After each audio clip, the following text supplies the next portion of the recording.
Kia ora whānau and good morning to you all. How do you say thank you to someone? Maybe you buy them some chocolates or send them a card. Thank you usually means more when it is accompanied by an action. But how might we say thank you to God? You can't exactly drop a box of chocolates on his doorstep or send him an email.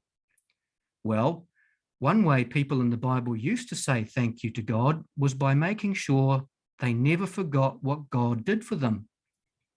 To help themselves remember, the people set up special stone monuments.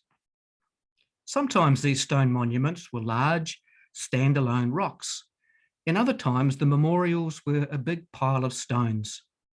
Either way, a stone monument lasted a long time, so that when their grandchildren and great-grandchildren and great-great-grandchildren saw the stones hundreds of years later, they too were reminded of God's goodness.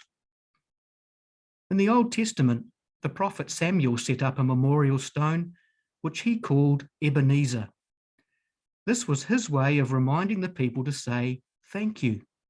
Thank you to God for saving them. The word Ebenezer means stone of help. In a few moments, we're going to sing a song called Come Thou Fount of Every Blessing. This song has lots of beautiful old poetry in it.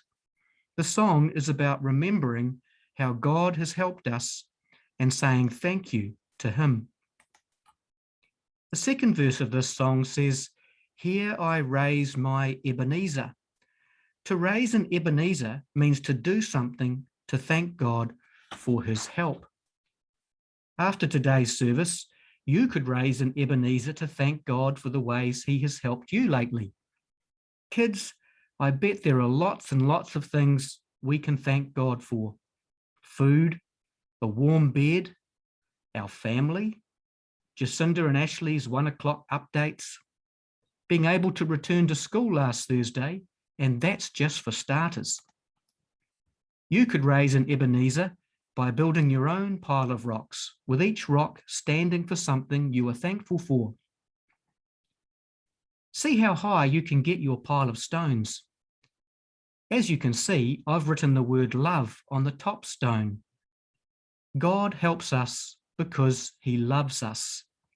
You could write your own special word on a stone to keep as a reminder of God's love and help for you. If you don't have stones in your garden, then you could raise an Ebenezer with Weet-Bix. I managed to stack 7 Weet-Bix on top of each other. Can you do more than 7?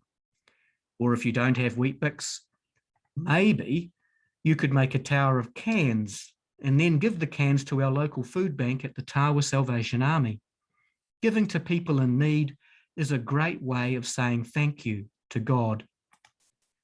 You can raise an Ebenezer by saying thank you to God and stacking almost anything.